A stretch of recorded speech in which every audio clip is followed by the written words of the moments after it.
Welcome to the iPad Possibilities Podcast, episode number 35, A World of Possibilities. I'd like to thank the application developers before we get started of the app It's On My Way. It's an application designed to help you quickly find how to get from point A to point B to point C very quickly and very efficiently. It's something that the built-in map app does not do very well, and this is a great solution that I use on a weekly basis.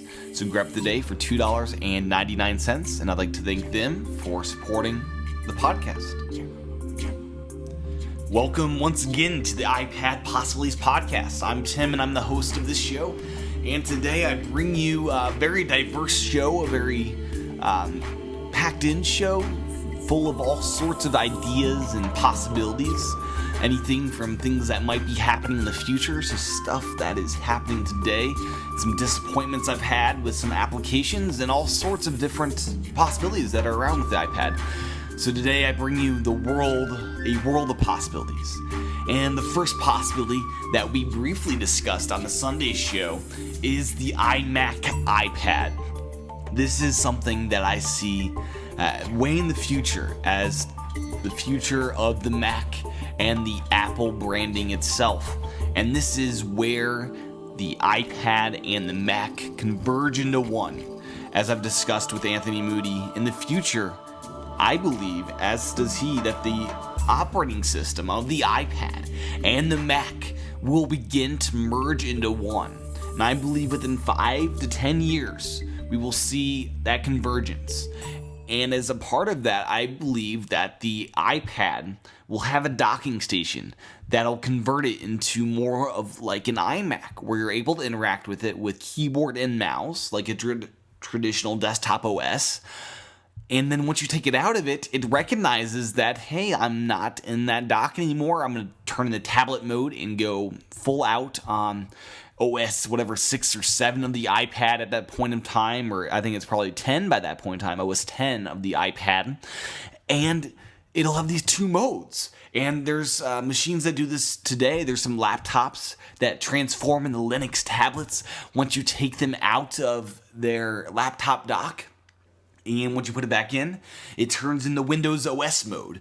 So I think in the future, this is what Apple does. They'll have a larger screen iPad, perhaps, or even smaller screen iPads that convert into, iMacs when they're docked.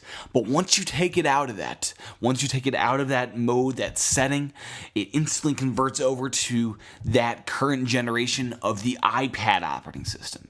So I think that's one future possibility that comes with the iPad as we see immersion and a combining of the two OSs into one.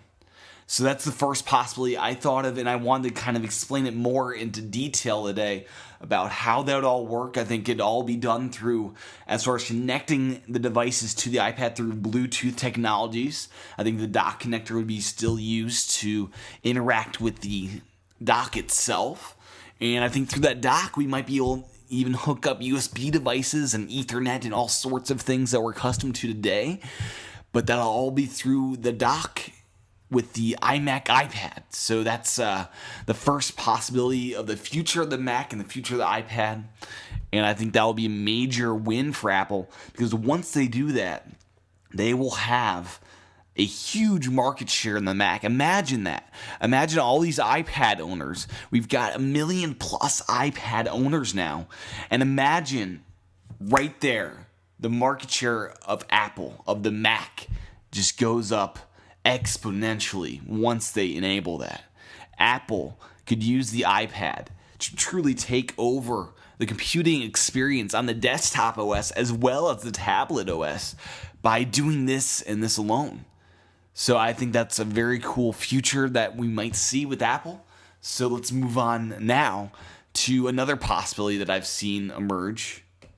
So the next possibility I wanted to talk about was that of the waitress pad. And this is an idea that I've thought of for some time. Currently, waitresses use tabs of paper, right, to jot down the orders. And it works pretty well for what you're able to do with paper. But I see in the future, and I see this as in the very near future, where waitresses will actually instead be carrying around iPads, or perhaps smaller iPads if those ever come to existence, or even iPhones perhaps, but those might be a little bit too small for what I'm thinking about here. But we'll have custom designed applications for waiters and waitresses to take down their orders. It'll be even faster and more efficient to take down orders than you can on paper. And I could also see them having, big visual things that they're able to show customers. And it will be an amazing experience of ordering your food. And even with this possibility brings another even more exciting possibility besides the pure taking orders down, is the instant availability of those orders to go back to the kitchen, right? You could have, once the order's taken on that pad, instant sync to the back in the kitchen. So food is able to be prepared more quickly, more efficiently, because all the information that they need is right there. It's not scribbled down in some sort of code that might be harder to understand. So the training time for employees might even be faster, which would cause either the rates of food to go down because it costs less to run your business now. But I see a huge future with waitresses taking the order of your food, and then from there, it's instantly on all the different screens that they need to be on for the cooks to order them. Perhaps automated drink systems where drinks automatically fill up with beverages they need and get popped out. And I could see just a great deal of automation and speed increases in what restaurants are able to do because of the iPad and because of software and applications that have the potential to be written for the iPad. So that is one future I see, one potential, one possibility I see in the iPad. And this is really a call out to developers. If you want to make some good money, this is a great idea that I think many restaurants would love to use. They're just looking for and waiting for the right software, the right applications, and someone to bring that to market. So I think that's a great possibility. I'd love to see that used in, restaurants today. So let's see if that gets done. And let's now move on to a little bit of some disappointments I've had. And those disappointments come from the lack of good board games available for the iPad. It's been a huge disappointment because I see the iPad as one of the most perfectly suited devices to be used as a board game. Scrabble has made their initial launch with Scrabble for iPad, and it's a very good application that brings a great possibility of communing around it as a family and playing a great game of Scrabble. And it's a pretty good game, but it still is pretty buggy as far as that tile rack app disconnecting from the Scrabble app itself, and it still needs some good updates for it to be a good usable board game. But my huge disappointment is, why isn't there Risk for the iPad? Why isn't there a native Monopoly app? Why isn't there, good board games for the iPad? I've seen some checkers and chess apps come out, but where are all the good board game apps for the iPad? Where are they? Hasbro and all those Milton Bradley. Why aren't you guys coming to market with all of your board games you currently have for the iPad? Where's Candyland? Where are all of those great apps that duplicate what board games have done for so many years? And that is bring together a family around a board to share a gaming experience. Where is Trivial Pursuit for the iPad? Where are all of these great board games that I thought would just instantly be there once the iPad launched? Where are they? They're not there yet. So that is my one huge disappointment so far, as there aren't any good board games really out yet. And Scrabble has made its first impact. And it's a great app and a great game, but it still has a long ways to go. So that's another, call out to developers to really get on it and start making some good apps, some good games, some good board games. And really, I'm looking for a bunch of developers to start creating some games that people can just share an experience and just gather around the device and possibly even interact with it through iPhones and things like that. That's another disappointment that hasn't been solved yet, is where are all of these apps that communicate with iPhones and iPod touches, like having like a board game or a card table in the center where you just flick out your cards and play a game of cards. That has not been used yet. It has not been seen yet. Why aren't we seeing these yet? So I'm just really disappointed with the lack of innovation in the applications we've seen so far. And that's another just big call out. Where are all these apps that communicate with other devices and aren't as standalone apps? And so we'll close off this section, but I do feel a huge disappointment and kind of lack as far as multiple user gaming in the same room. There's a great amount of apps that use the internet to play games with other people, but that is one area that severely needs help and severely needs some good apps. So that's another idea for developers as you go out and start creating your apps. And potentially there's a future there of board games that are created just and only for the iPad. So with that said, let's move on to something I've been using the iPad for as one of the hugest and greatest opportunities that is available for content creators, and that is the personal TV. So one of the greatest use cases of the iPad so far, in my eyes, has been media consumption, right? So we now have access to Netflix, ABC Player, all of your content that you download online through Air Video, YouTube, and all other sources. Twit has really gone a long ways with creating their TwitPad app, which you're able to hook up to VGA adapters to use on projectors and other apps like other use cases like that. But one of the current uses and one of the greatest uses is simply enjoying your content. And the idea of the personal TV is that you now have access to all your content. And I think we're still at the beginning of this. I think that it's still not there yet as far as having access to everything. I think that companies are still trying to get a grasp of and an understanding of how they can capitalize and make their mark as far as creating income through content on the iPad. And I think Hulu, later this month, it's rumored May 24th, will launch their subscription service, and they will potentially be one of the biggest players on the iPad. And that is bringing all your TV shows from whatever network they're on to the iPad. Currently, you only get ABC's content through their app on the iPad, as well as Netflix has their app, which you get some older shows on. But I still don't understand why other companies, other networks haven't gone the route of ABC. It's obvious that it's one of the most used apps on the iPad. People are starting to check out their shows. I know I personally have started to watch Lost just because I have access to it now on that application. And through that, they get all of their ads and everything in front of me, and they get the ABC network more relevant than ever because of the 1 million plus people that use the iPad and use it as a personal TV. So as a content creator, I think that you should really start looking into and start using the iPad as a personal TV and start making your content available like that. And it's great to see CBS embracing HTML5 and moving away from Flash.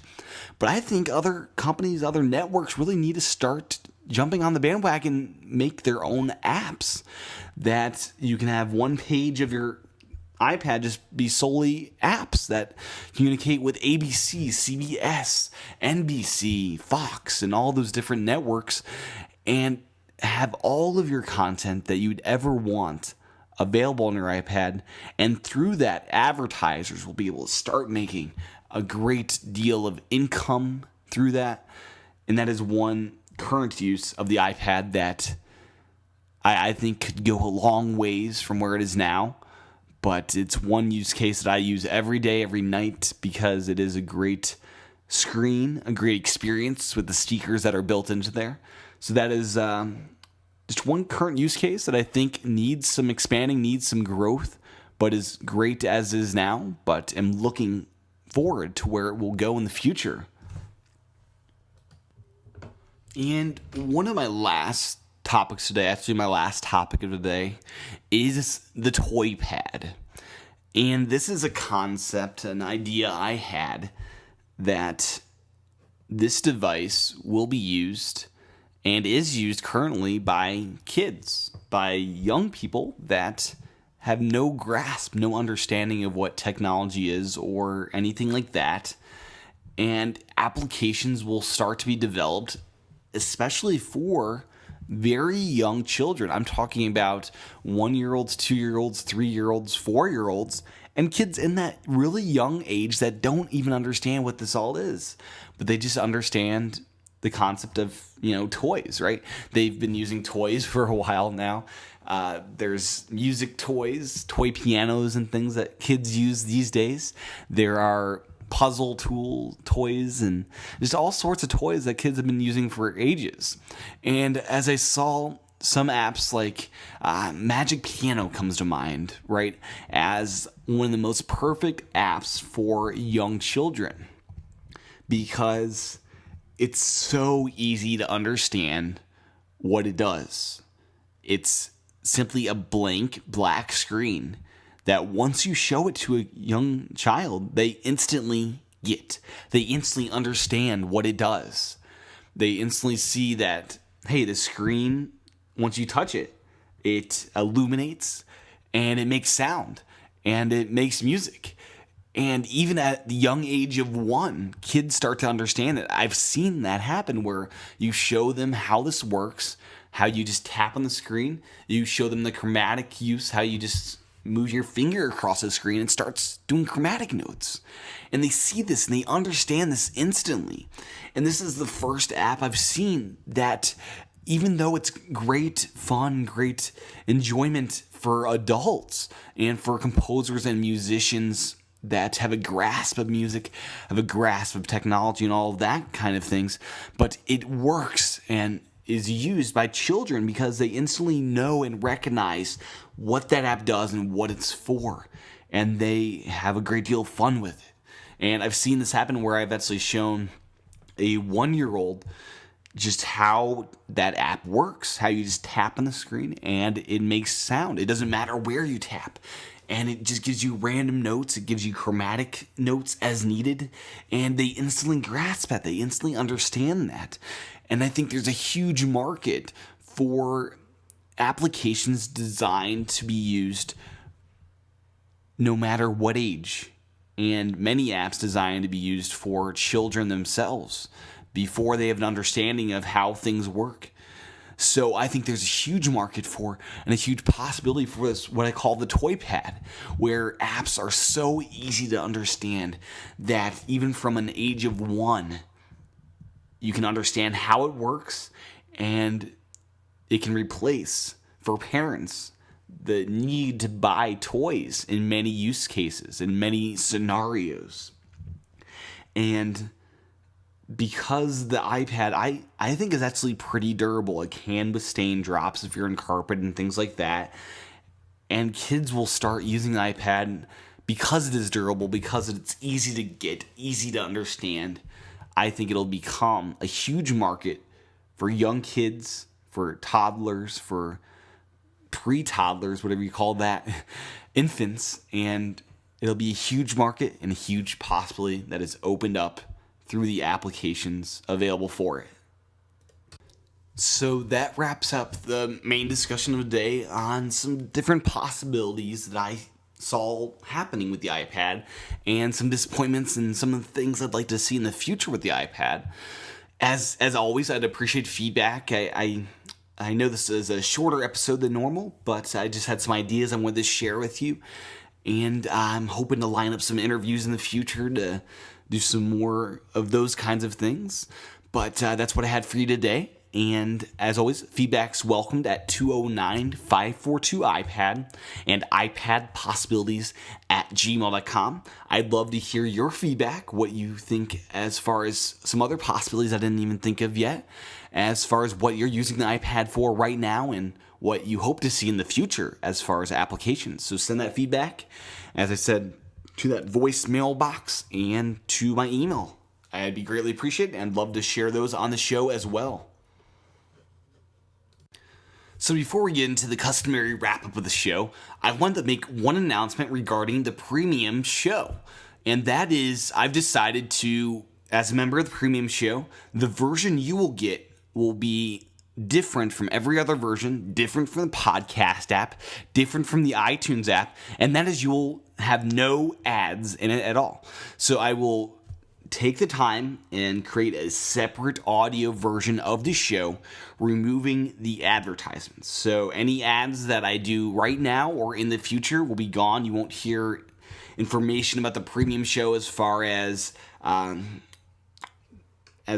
ways to support the show. That will be gone because of you are a premium member. You're already supporting the show. So that will be gone. So you'll have a different version that I'll actually take the time to do and publish. So as a premium member, no ads or anything like that. You'll just have instead my thanks for being a premium member. So I wanted to make that quick announcement. And just a reminder about the premium show, it is only $2 a month to become a member of the premium show. And by becoming a member, you get the shows 24 hours in advance, just like you do on the podcast app. So Monday, Wednesday, and Friday instead of Tuesday, Thursday, and Saturday. You'll also receive special video episodes and special audio episodes not available anywhere else. Brand new shows that you won't see anywhere else except for there. You'll also receive HD versions of the video episodes available on the podcast app. And as I just mentioned, you'll receive ad-free version of all the audio episodes. And you'll also have access to special giveaways and promotions available to you as a premium member of the podcast. And a couple of other things. And you can check all of that out, all the information about the premium show at thepossibilitiesnetwork.com. And right there on the sidebar, you'll see the iPad Possibilities Premium Show and all the information there. It's just $2 a month to get access to all of that. And you can check it all there at thepossibilitiesnetwork.com. So with that said, I'll start my customary wrap-up, and that is if you want to support the show, you can do that through iTunes. And really the best way is simply rate the show and review the show.